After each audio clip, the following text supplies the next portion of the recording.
একটা মোটরসাইকেল জীবনের শেষ সাধনা। কোনোভাবে একটা মোটরসাইকেল কিনতে পারছে, খালাস, জীবনের বেঁচে থাকার সার্থকতা, সফল জীবন, সফল জিন্দেগি। মোবাইল, একটা মোবাইল, একটা মোটরসাইকেল, একটা মেয়ে, 3 জিনিস আছে কোন যুবকের, খালাস, সে 7 দেশের 7 মহাদেশের বাদশাহ। তার রং সাইকে হে পারে না ঠেঙ্গালগিরি আড়ে। একটা বড় মোবাইল আছে, একটা মোটরসাইকেল আছে, একটা মেয়ের সাথে কি আছে, সম্পর্ক আছে, খালাস, তার জীবন সুখে ভরা। হে মনে করতেছে রঙের ঘুড়ি উড়াইতে আছে। এই যে গুড্ডি ছাইরে দিছে, এবার শুধু শুতে ছাড়ে, আর কঁটে না, আর নাটাই কি করে না, কটে না, রঙের গুড্ডি ছেড়ে দিছে। হ্যাঁ, আহা, হায় মুসলমান, হায় মুসলমান, হায় আমার নওজোয়ান, আল্লাহ আমাদেরকে মাফ করে দেন। চলেন বাপ, এতটুকুই বললাম। তাহলে 2 নাম্বার বললাম হজের কথা। মুমিনের স্বপ্ন সাধনা, যেই কোনো ইমানদার মুসলমানের দিলে আল্লাহর ঘর দেখার স্বপ্ন নাই, সাধনা নাই, চেষ্টা নাই, এটার জন্য কোশেশ করে না, এটা প্রকৃত আল্লাহকে ভালোবাসাওয়ালা বান্দা হইতে পারে না। আমরা পড়ছি কিতাবে, আল্লাহর বহু বান্দা পূর্বের জামানায় কানতেন, আল্লাহ হাজী সাহেবের গুড়ের ফোটলার মধ্যে কইরা পিঁপড়ামনের ঘরে যায়, আমি কি যাব না? আল্লাহ তারেও নিছে।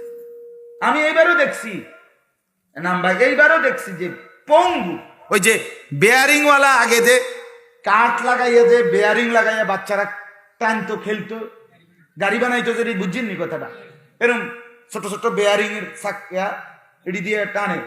এই বেয়ারিং লাগানো কাঠের একটা চাক্কাওয়ালা গাড়ির মধ্যে বৈশা, এই মানে মাটির মধ্যে ভর দিয়া দিয়া আল্লাহর বান্দা, কসম আমি দেখছি এইবার রমজানেও তাওয়াফ করতেছে। সে কেমনে গেল?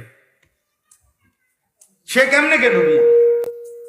আল্লাহর ঘর ঘুরতেছে, অন্ধ লোক আমি দেখছি আল্লাহর ঘর তাওয়াফ করে, 1 জন 2 জন না, 5-7 জন দেখছি। একটা পাও পুরা নাই এমন মানুষকেও দেখছি। আল্লাহ আমাদেরকে মাফ করে দেন। আল্লাহর ঘরের স্বপ্ন, এটা বড় স্বপ্ন। কক্সবাজার মোমেনের স্বপ্ন নয়, মক্কা মদিনা মোমেনের স্বপ্ন। আমরা এই কিতাবে পড়ছি, কত বুজুর্গ আল্লাহর প্রিয় বান্দারা বলতেন, আল্লাহ রে, আল্লাহ আমি প্রত্যেকদিন নামাজে বলি মুতাওয়াজ্জিহান ইলা জিহাতিল কাবা, আল্লাহ কাবার দিকে ফিরে নিয়ত করলাম। আমরা বলি না এটা? তো আল্লাহর প্রিয় বান্দারা বলতেন, এই সাধারণ মানুষও বলতো আগে, যে আল্লাহ আর কতদিন আমি বলবো কাবার দিকে ফিরলাম, আল্লাহ আমি কাবার সামনে দাঁড়াবো কোন দিন?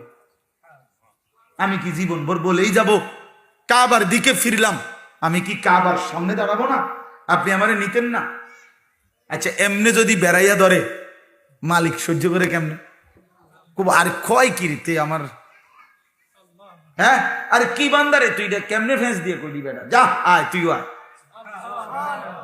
এত মানুষ আইছে, তুইও আয়, যা। আমরা পড়ছি, এক মহিলা হাজী সাহেবরা রওনা দিছে এক অঞ্চলে, 40 জন হাজী মহিলা, তাদের সামনে বিধবা নারী, বয়স্ক মহিলা কানতে কানতে বলছে, হাজী সাহেব আপনাকে 40 জন মানুষ, আগের দিনে 40 জন মানুষের লেগে তো আপনাদেরকে 3 বেলা রান্না বান্না করে দিতে একজন মানুষ দরকার, আপনাকে কাপড় চোপড়গুলো ধুইয়া দিতে তো একজন মানুষ দরকার।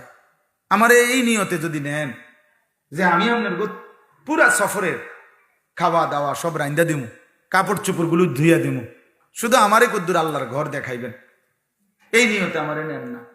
তো আল্লাহর বান্দিকে ওই মানুষগুলো নিয়ে গেছে, তারও হজ হয়ে গেছে, হজ হয়ে গেছে।